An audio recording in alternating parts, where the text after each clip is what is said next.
Welcome everyone to this next video on the topic state of matter.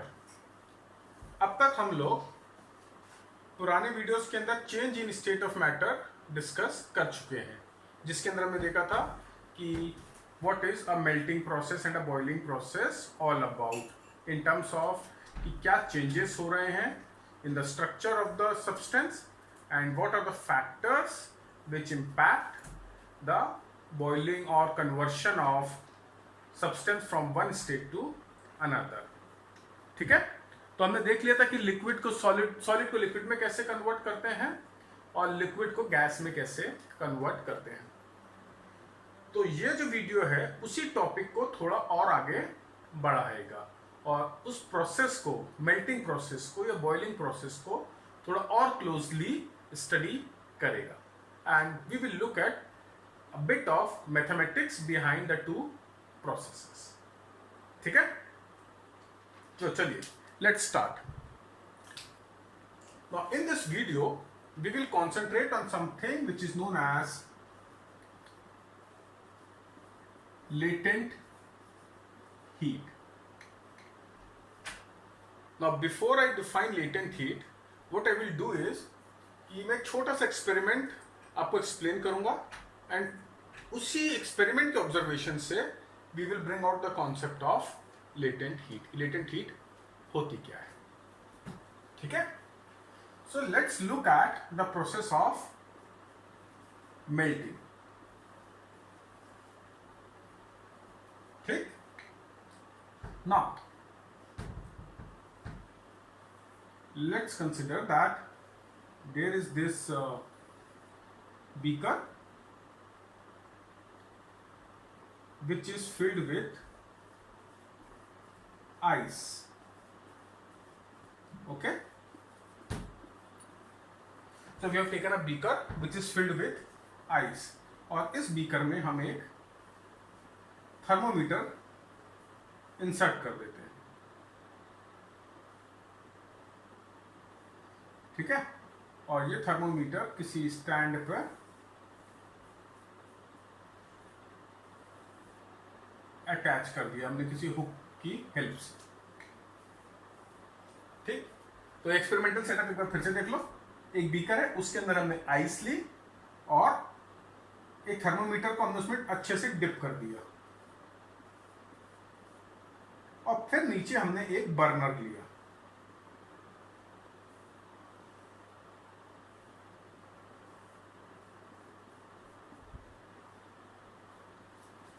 ठीक है, and now here we will record the observation of our experiment.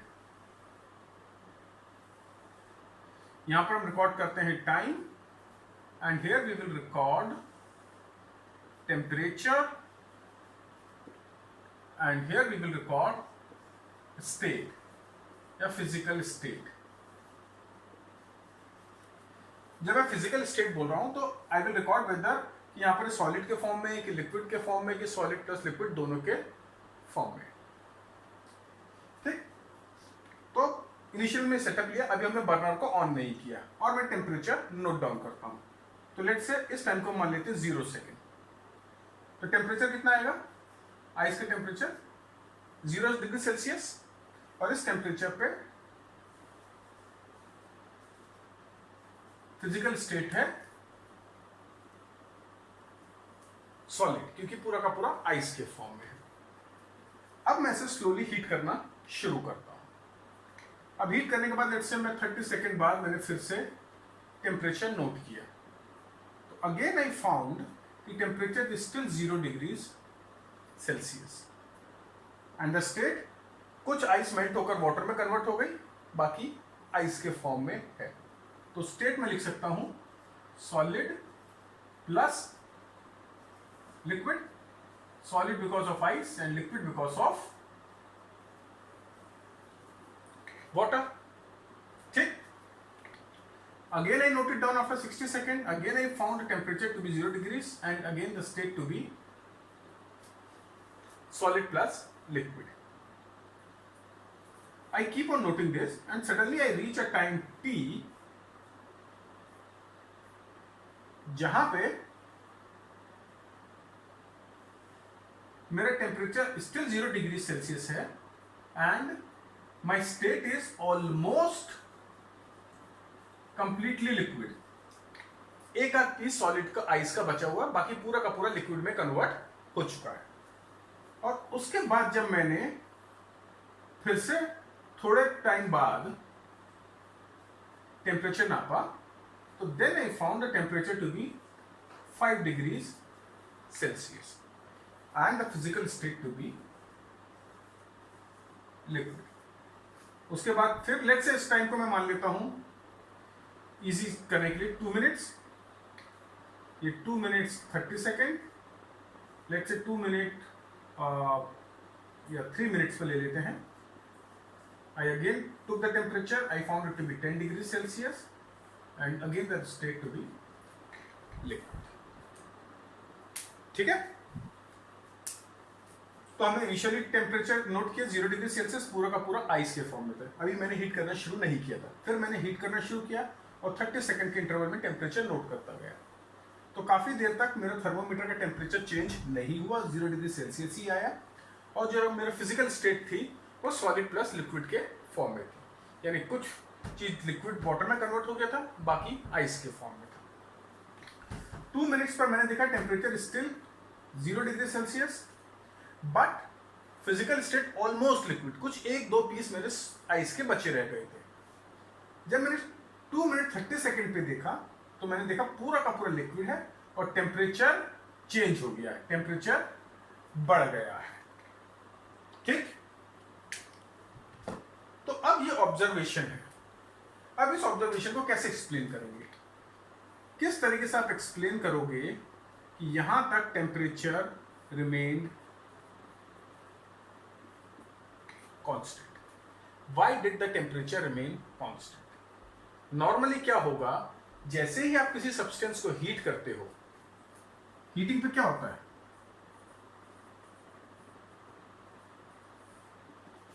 आप किसी substance को heat करते हो तो kinetic energy of particles increases, यानी particle और तेजी से वाइब्रेट करना शुरू कर देते हैं अगर सॉलिड है तो, और तेजी से मूव करना शुरू कर देते हैं अगर लिक्विड या गैस है तो। And because of which temperature increases.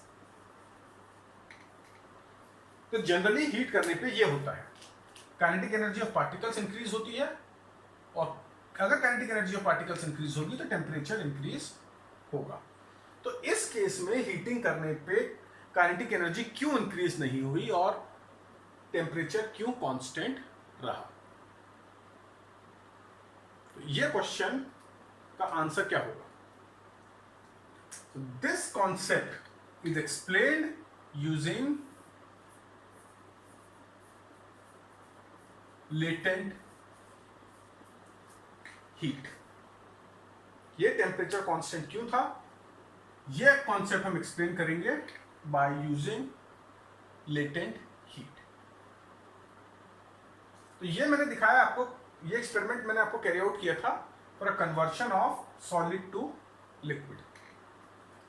पर सेम प्रोसेस, सेम एक्सपेरिमेंट मैं कर सकता था कि यहां पर आइस की जगह में वाटर ले सकता था, ठीक, और उसको हीट करके पहले मैं 100 डिग्री सेल्सियस पे ले आता और फिर ये सेम प्रोसेस में रिपीट करता, तो सिमिलर ऑब्जर्वेशन मेरे को देखने को मिलते। किस तरीके से, चलिए उसको मैं बाद में एक्सप्लेन करूंगा। पहले अपन ये मेल्टिंग प्रोसेस के अंदर लेटेंट हीट को मैं अब आपको एक्सप्लेन कर देता हूं और फिर हम लेटेंट हीट ऑफ वेपराइजेशन को स्टडी करेंगे। ठीक है, तो ये मैं रब कर देता हूं।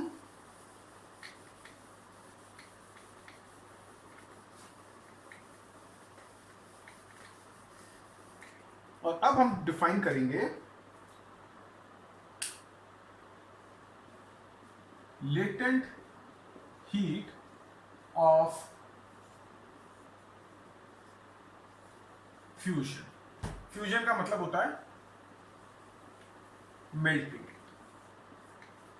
कि लेटेंट हीट ऑफ फ्यूजन या लेटेंट हीट ऑफ मेल्टिंग होता क्या है। तो पहले इसकी डेफिनेशन नोट डाउन कर लो and then I will explain the concept behind it. It is the heat absorbed by it is the heat absorbed by 1 kg of solid at its melting point to change into liquid without any change in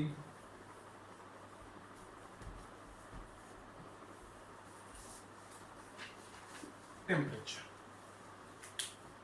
So latent heat of fusion या latent heat of melting, it is the heat absorbed by 1 kg of solid at its melting point to change into liquid without any change in temperature. तो इसमें important चीज क्या है कि quantity involve is 1 kg of solid, heating हम कर रहे हैं मेल्टिंग पॉइंट पे and no change in temperature. यानी ये 0 डिग्री सेल्सियस वाटर आइस का मेल्टिंग पॉइंट है, ये वाटर का फ्रीजिंग पॉइंट है। तो इस पॉइंट से लेकर इस पॉइंट तक जो हीट एब्जॉर्ब हुई है without any change in temperature, that is known as latent heat of fusion. ठीक है, तो ये डेफिनेशन क्लियर है कि ये इस प्रोसेस में जो हीट एब्जॉर्ब हुई है, जब हमने मेल्टिंग पॉइंट से हीट करना शुरू किया और उस पॉइंट तक जब तक कि टेम्परेचर चेंज नहीं हुआ, वो हीट हमारी लेटेंट हीट ऑफ फ्यूजन है। तो हमें डेफिनेशन क्लियर है, बट क्वेश्चन अभी भी यही रहता है कि टेम्परेचर चेंज क्यों नहीं हुआ। तो उसका आंसर है कि जब भी तुम किसी सब्सटेंस को हीट करते हो तो दो चीजें हो सकती हैं, या तो पार्टिकल्स की काइनेटिक एनर्जी बढ़ सकती है, और पार्टिकल्स की काइनेटिक एनर्जी बढ़ेगी तो उसका टेम्परेचर बढ़ेगा। तो एक तो ये चीज हो सकती है, और दूसरा जो हीट है वो कोई वर्क करने के काम में यूज हो जाए। ठीक है, तो अगर हीट वर्क करने के काम में यूज हो जाएगी तो टेम्परेचर नहीं बढ़ेगा। तो इस केस में अगर टेम्परेचर नहीं बढ़ रहा है तो उसका मतलब है कि जो हमने हीट सप्लाई करी थी वो कुछ ना कुछ वर्क कर रहा था, कुछ ना कुछ काम कर गया। और वो काम क्या था? वो काम था बेसिकली ब्रेकिंग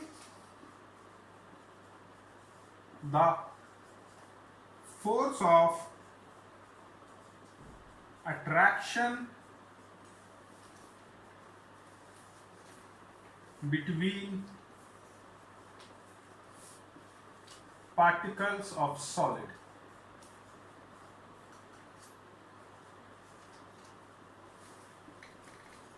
ठीक है,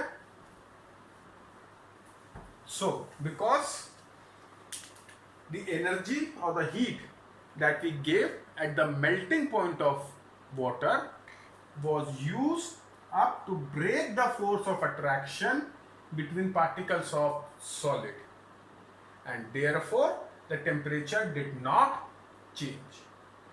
क्लियर है? ब्रीफ में फिर से एक्सप्लेन कर देता हूं। जब भी तुम किसी चीज को हीट करोगे तो दो चीजें हो सकती हैं, एक या तो टेम्परेचर बढ़ेगा, क्यों? क्योंकि काइनेटिक एनर्जी पार्टिकल्स की बढ़ रही है, या दूसरा जो हीट आप दे रहे हो वो कुछ काम करने में यूज हो जाए। तो जब हम किसी भी सॉलिड को उसके मेल्टिंग पॉइंट पर हीट करते हैं तो जब तक वो पूरा का पूरा सॉलिड लिक्विड में कन्वर्ट नहीं हो जाता,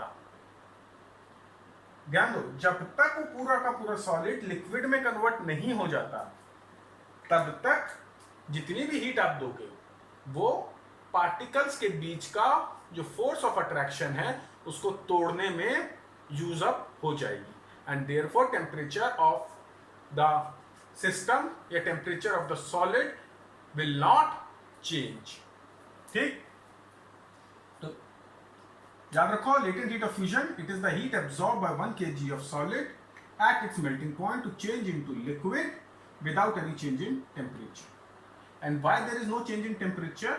Because the heat is used to break the force of attraction between particles of solid at its melting point. ठीक है, क्लियर इतना? अब मैं इसे रब कर दूं, आप नोट कर लो, फिर मैं इसे रब करता हूं।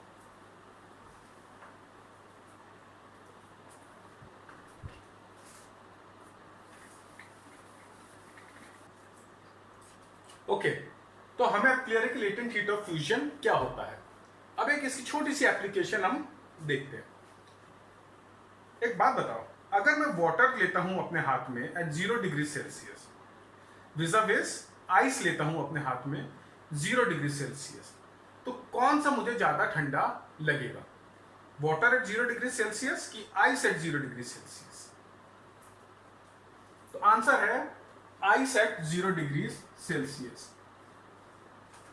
Ice at 0 degrees Celsius is more effective on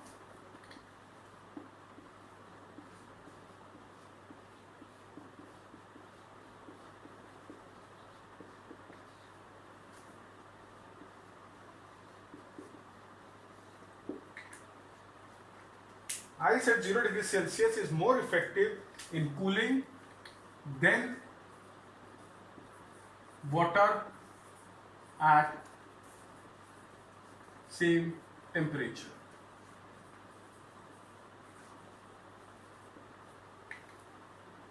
दोनों का टेम्परेचर सेम है, आइस भी 0 डिग्रीज पर है, वाटर भी 0 डिग्रीज पर है, लेकिन ice is more effective in cooling. ऐसा इसलिए होता है क्योंकि जब आइस को आप अपने हाथ में लोगे या अपने बॉडी के किसी भी पार्ट पे लगाओगे तो वो मेल्ट होगी, राइट? वाटर तो मेल्ट हो नहीं सकता ना, तो ऑलरेडी मोल्टन फॉर्म में, ठीक? तो आइस मेल्ट होगी।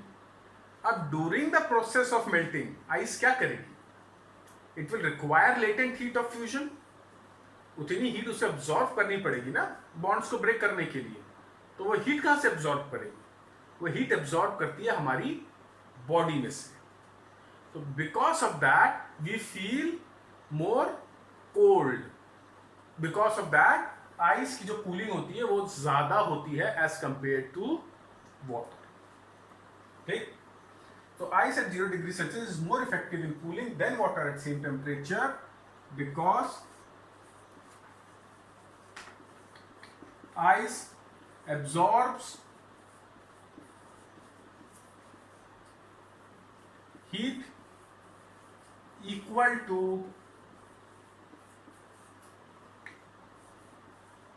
latent heat of fusion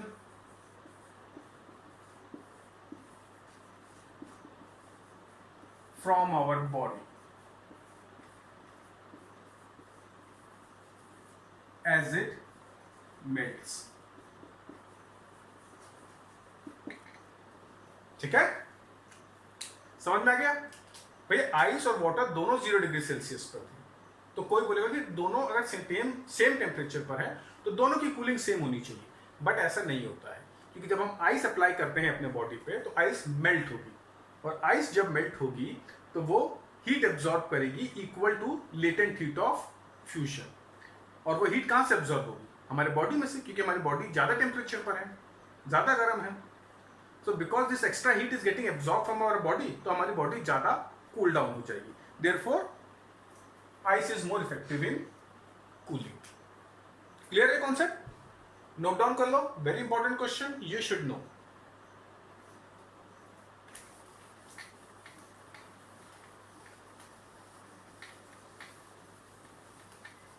जब भी आपको कुछ चीज नोट डाउन करनी है तो वीडियो को पॉज करो और नोट डाउन कर सकते हो, ठीक है? अब latent heat of fusion water की कितनी होती है?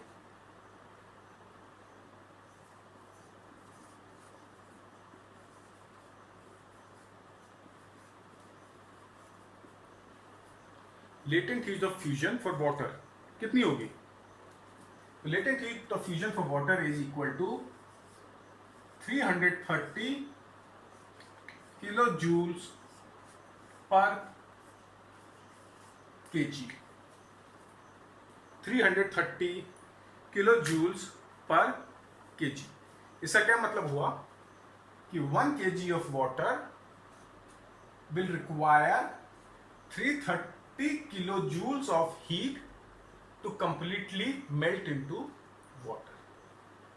ध्यान से, latent heat of fusion for water है 330 किलो जूल्स पर केजी। इसका मतलब है 1 kg आइस को वाटर में कन्वर्ट होने के लिए at its melting point 330 kilo joules की हीट लगेगी। इस हीट को यूज करके पूरी की पूरी 1 kg ऑफ आइस जो कि 0 डिग्री सेल्सियस पर है वो वाटर में कन्वर्ट हो जाएगी और वाटर का टेम्परेचर भी 0 डिग्री सेल्सियस ही रहेगा, उससे ज्यादा नहीं होगा। ठीक, इतनी अगर आप हीट देंगे तो 1 kg of ice completely water में कन्वर्ट हो जाएगी at temperature of 0 degrees Celsius. ठीक, clear? So with this I finish the topic of latent heat of fusion. आप चाहो तो एक न्यूमेरिकल कर सकते हो which from the perspective of school examination इतना रिक्वायर्ड नहीं है, but those who plan to appear for some competitive exam should know this basic concept or should be able to solve this basic problem. तो question है, how much heat should be supplied to 3 kg of ice at 0 degree Celsius to convert it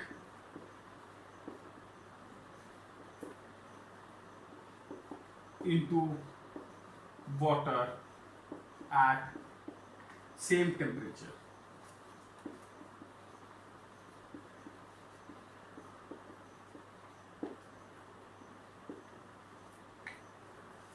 And you are given that latent heat of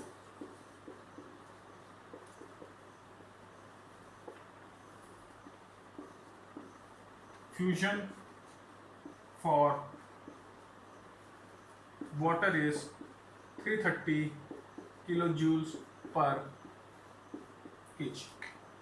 तो ये question है, how much heat should be supplied to 3 kilogram of ice at 0 degree Celsius to convert it into water at same temperature. देखो, water का melting point 0 degree Celsius है और जब ice melt होकर water में कन्वर्ट हो रही है तो उसका टेम्परेचर भी सेम है, यानी 0 डिग्री सेल्सियस ही है। ठीक, और हमने क्या पढ़ा था, लेटेंट हीट ऑफ फ्यूजन क्या होती है? वो हीट एनर्जी जो हमें किसी भी सॉलिड के मेल्टिंग पॉइंट पर उसको देनी पड़ती है to convert it into liquid at same temperature. यही पढ़ा था।